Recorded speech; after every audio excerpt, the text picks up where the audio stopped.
So just keep in mind that the format obviously is a little bit different. So from degrees to radians, we go theta times pi over 180. If it was something like 2 pi over 3, I would type it in as that, 2 pi/3. If I'm going from radians to degrees, what do I do? 180 over pi. Good. Theta times 180 over pi. Usually it eliminates a pi, not always, but it usually eliminates a pi. Again, you'll simplify that. You'll leave it in simplified fraction form. Wait, for the first one? That was just an example. Yeah, I was just saying format-wise, if you're typing an answer in on Canvas, realize you're not going to be able to do the fraction or the pi symbol. You actually could download the Greek calculator and do the pi symbol, but that's a lot of work. Okay, then we did coterminals in degrees, right? We added and subtracted 360, but now we're doing coterminals in radians. So what do you do with coterminals in radians? Add and subtract 2 pi. Good. Add and subtract 2 pi. And again, you'll keep those exact. You'll keep pi in your answer. You'll type it in with the pi as part of your answer. Then came arc length. Do we remember the formula for arc length? S equals R times theta. Good. So I write it as SOR. It just helps me remember it. So I do the O and then the R, but the order there doesn't matter. But what's special about the O? I mean, what's special about the theta? It has to be radians. Good. So theta, and it's true for actually both of these. Theta must be in radians. So if it's in degrees, I'm going to convert it to radians, and then I'm going to multiply it times the radius. And again, those will be kept exact. So you might have an answer like, I don't know, 71 pi over 3, okay, something weird like that. And that's how you'll actually keep your answer if it's on a piece of paper. If it's not, if you're taking this on Canvas, then it's 71 pi/3, like that. So this would be your fill-in-the-blank answer. Obviously, this would be if you're able to write your answer on an answer sheet paper.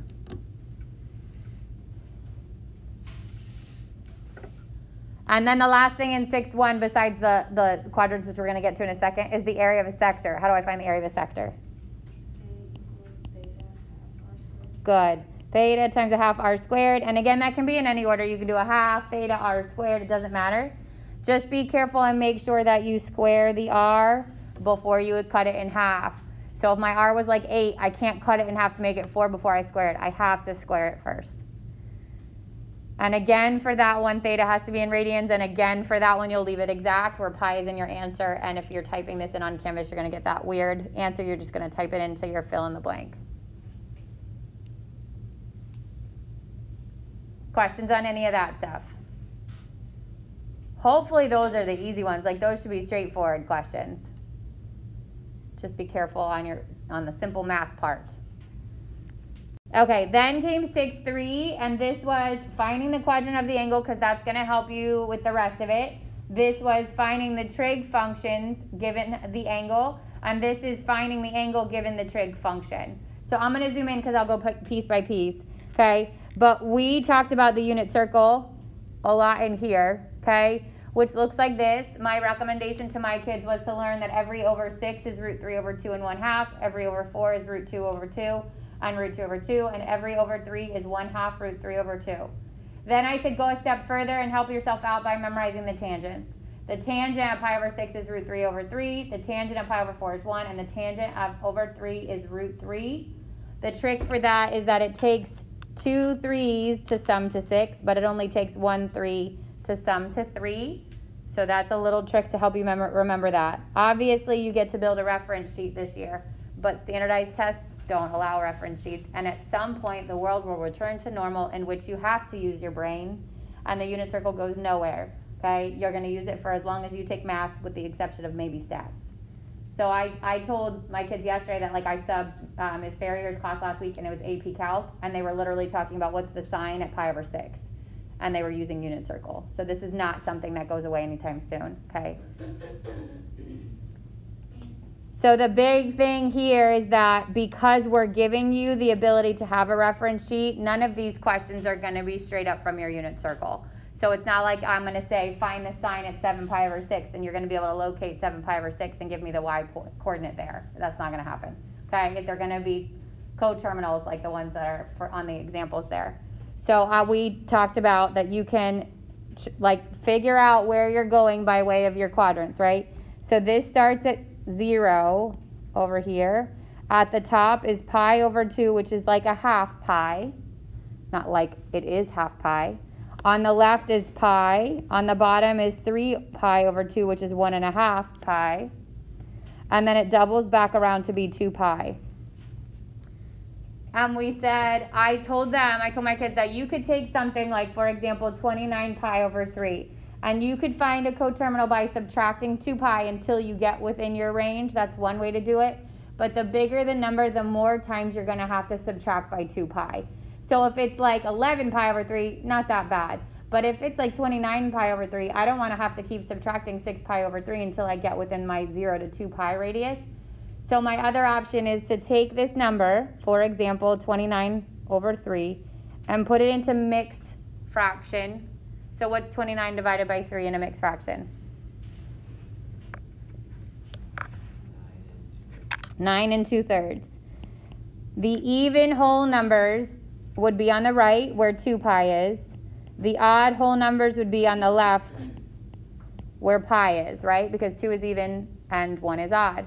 So you can literally go 1, 2, 3, 4, 5, 6, 7, 8, 9. Or I just jump to the left because I know 9's my odd number, right? My odd whole number. Start here. Then look at the second part of your fraction, of your mixed number, the actual fraction part. And it's either going to be less than a half or bigger than a half. If it's less than a half, we stop in the first quadrant after that odd whole number. This time 2/3 is bigger than a half, so we go into past the half, and I know it's in the fourth quadrant. So I know 29 pi over 3 is in quadrant 3. And in quadrant 3, because all students take calculus, my cosine is positive, and my secant is positive. Everything else is going to be negative.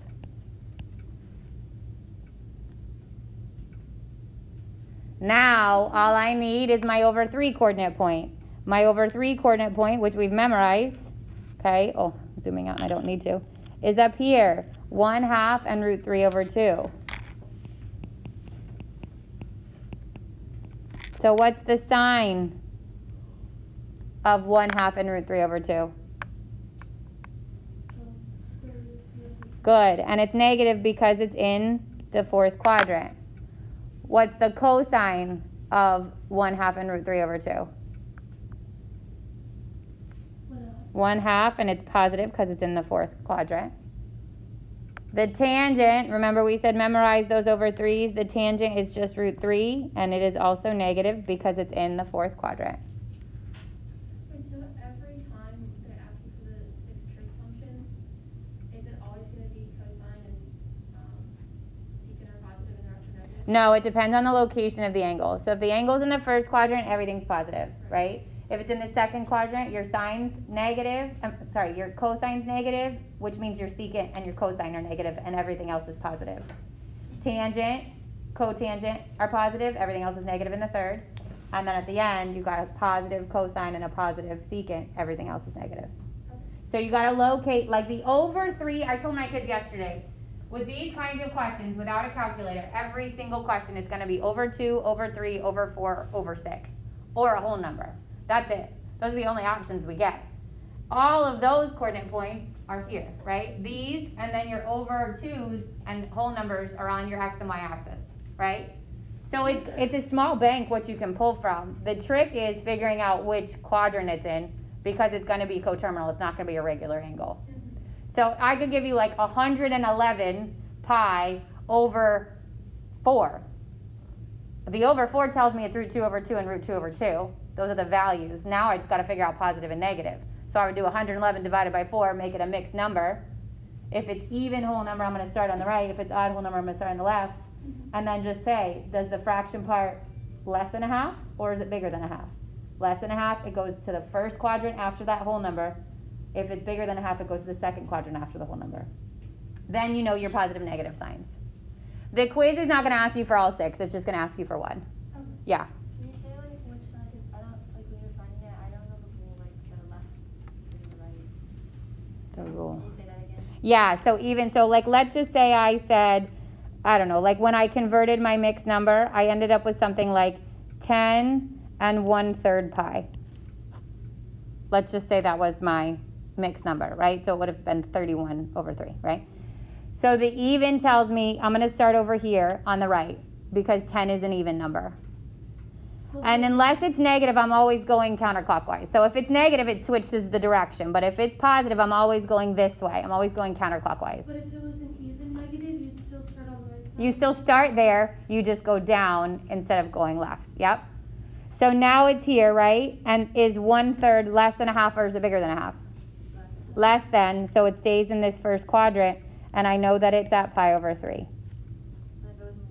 If it was 10 and 2/3, now it'd be here, and it'd be at that 2 pi/3 angle. So when is it going to be in the bottom one? If it's an odd whole number. So if it was 11 and 1/3, I'd start over here, and 1/3 is less than, so it's in that third quadrant. And if it was 11 and 2/3, it goes past the halfway into the fourth quadrant. Miss Christweiser? Yeah. How would you do it if it was negative? If it's negative, you just reverse the direction. So let me clean all that off. If it was negative, I still start on the right or the left based on even and odd, but then I go the other direction. So negative 10 and 1/3, I'm still starting over here because it's even, but instead of going this way, counterclockwise, the negative makes it go clockwise. So I go this direction. Thank you. You're welcome. So if it was negative 10 and 2/3, now I'm still starting even, but I go past the half into that third quadrant. So the negative just reverses the order, but you still start at the same spot, even and odd. I can also do like. But why wouldn't you go all the way around? Why would you round it out to 10? So you totally can, Madeline. You could say, okay, this is, let me do a different color. This is 0, right? So are we talking with the negative or with the positive one? Positive. Okay, so let's do positive 10 and 1/3, right? I could say this is 1, this is 2, this is 4, this is 6, this is 8, this is 10. Where did I stop? Yeah, so save yourself the time. Then go a third the way in, and I'd still end at the same place. So save yourself those multiples around, right? Because if it's even, it's always going to stop on the right, and if it's odd, it's always going to stop on the left. Now what do you do if it's over 2? So if it's over 2, then you're going to the halfway point, right? So if it said 10.5, let's make it positive first, right? 10.5 says it's 10, it's even. I'm starting here, and my halfway point is exactly halfway, so I'm looking at that pi/2 angle. So the coordinate point there is 0, 1. So then my sine is the y, which is 1. The cosine is the x, which is the 0. The tangent is 1 over 0, which would be undefined. Okay, but we didn't finish out these trig functions, so I'm going to go back. We did all the original ones, right? But we didn't do the reciprocal ones. Can you also just make it into degrees? Sure. So the question was, can you also make it in degrees? Absolutely. It will. In my opinion, it takes you a little bit longer, so I would do that as a last resort because you're going to have to make it into degrees, and then you're going to have to keep subtracting 360 until it's coterminal. So that's the same thing, and you don't have a calculator. Yeah. So if you had a calculator, it's a little bit easier, obviously, but you don't have one. So the bigger that number, the longer that's going to take you. Could you also just use like multiples of 2 pi? Yeah. So just keep subtracting. Yeah. So that's finding the coterminal. Keeping it in degrees is fine too. Yeah. I just told my kids yesterday that the bigger the number, the more work you got to do on that. But yes, that is absolutely still an option. All right. So finding the trig function. We did the blue ones were the answers to the original trig function, sine, cosine, tangent, and now we want to do their reciprocals. So if I flip negative root 3 over 2, I'm going to get 2 over root 3, and then I have to rationalize it. So root 3 and root 3, and I end up with negative 2 root 3 over 3. That would be cosecant. For secant, I want to flip 1/2, and I just get 2. It's positive. And cotangent, I want to flip root 3 over 1, which becomes 1 over root 3, and that gets rationalized. Negative root 3 over 3. And that's the cotangent. So again, quizzes just, like there's more than one question on these, but each individual question is just going to ask you for one trig function, not 6. Just be prepared to know any of them. Can you see it for a second? Sure.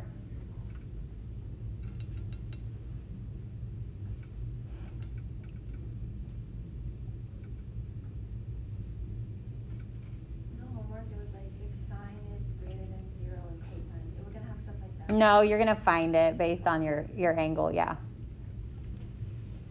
God bless you. You're welcome. All right, then the last part is the reverse, right? The reverse is when you're given the trig function and you're looking for the angle. And in the notes, we did these 2 ways. One was with the calculator and one was without. You're not getting the calculator for your quiz, so this will be a without scenario. For the test, you'll probably get a blend of calculator and non-calculator, so it'll come back. In my opinion, these were easier. So for my class, this is how we finished yesterday. When you guys were like, this is way easier, that's what this stuff is. That's the good news, okay? It has to be on the interval of 0 to 2 pi, which means you're using the whole circle, which means almost every question has 2 answers. So I would use my unit circle. Let me pull it back in right here so it's right next to it. What does that S stand for? S is the angle that they use when they're talking about an angle in radians. It's just like theta. It's the same thing. And it's super confusing in my opinion because S is also arc length, right? Yeah. So it is the same thing. It's just that that's what this book uses instead of theta when it gets into radians. It just means angle. So the hardest part that we talked about yesterday was knowing when to do what, right?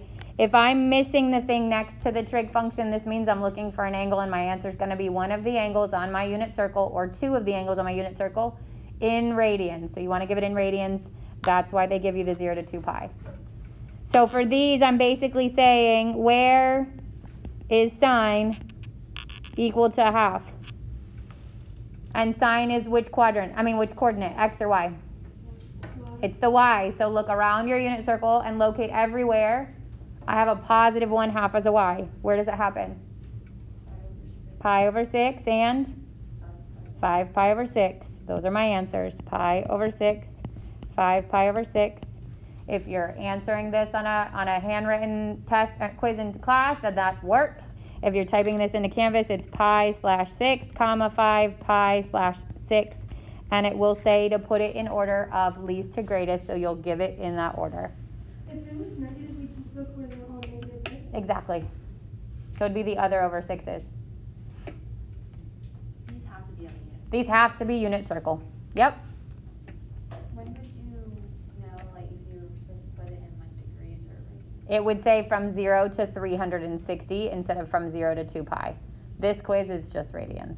But like in the world of trig, that's the difference. 0 to 360 means give me the degrees. 0 to 2 pi means give me the radian. Questions? All right, this is class code for the class kick. That's what we're going to work on for the rest of the time. I'll probably stop you just before to go over the correct answers and see how you're doing. If you have questions from the homework while this is happening, feel free to ask. And I'll take the screenshots of those questions. So everybody can jump in there. Corey's kids and my kids can jump in there. All you need is that class kick code.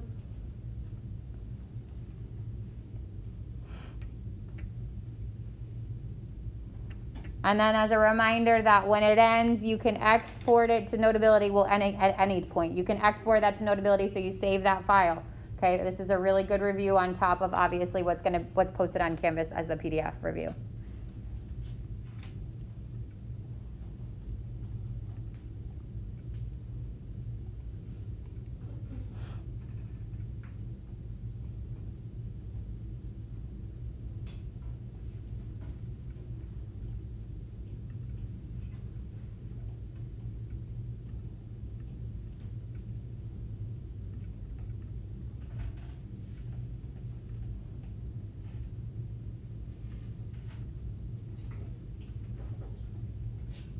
So I totally know who's in there from like my class, but I don't know who's in there from Miss Corey's class. So I'm gonna give you like 10 more seconds to get into that class kick before I take the code down.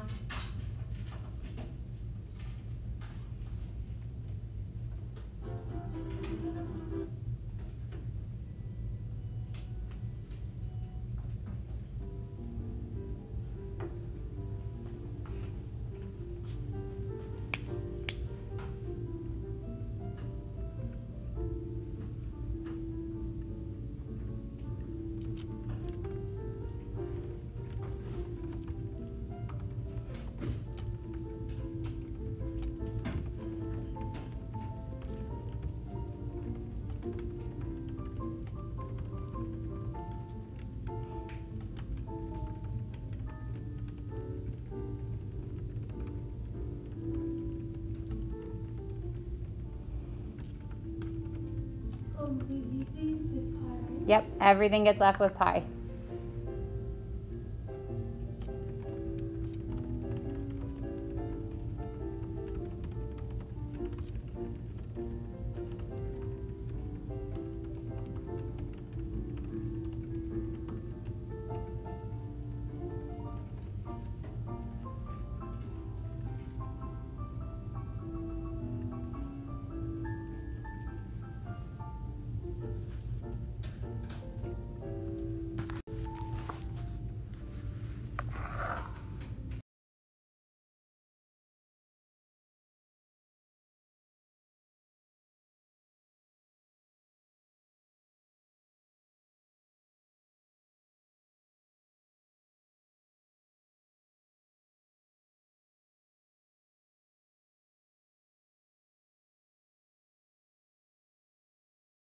Be helpful.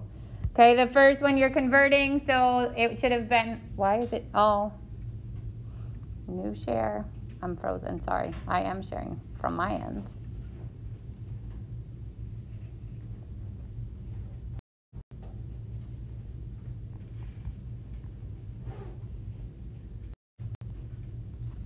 All right, again, so you're converting number one, negative 23 pi over 30. Number two, you could have left it as 252 pi over 5. You could write that as a decimal as 50.4 because that is exact, okay? Number three, the two coterminals were 57 pi over 25 and negative 43 pi over 29. These are the solutions, okay? The first, oh wait, let me start with the first one. Number four, the arc length 23 pi over 2 and the area 207 pi over 4. So if you're at home and you want to screenshot these, that's fine, so you can check your answers later. I'm sure Miss Corey will post something, but if you want to do that, that's fine too. Guys, third is this one, right? 9 squared should be 81, 23 pi over 18, 18 and 81 are both divisible by 9, so I reduce them, 2 and 9. And then it's 9 times 23 and 2 times 2. Bye guys, have a great weekend. Because the radius is always squared.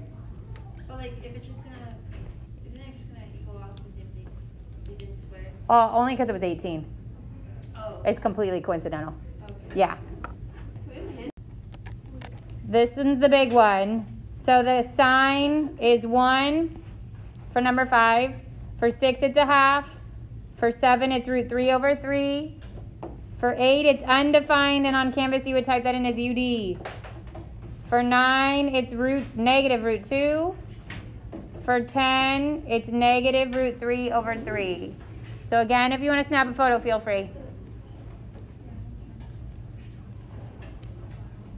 Again, and then the last one, 11 is 3 pi over 4 and 5 pi over 4, and 12 is pi over 3 and 5 pi over 3. Can you go to the second Yeah, slide and have the third slide? Sorry. Yeah. Have a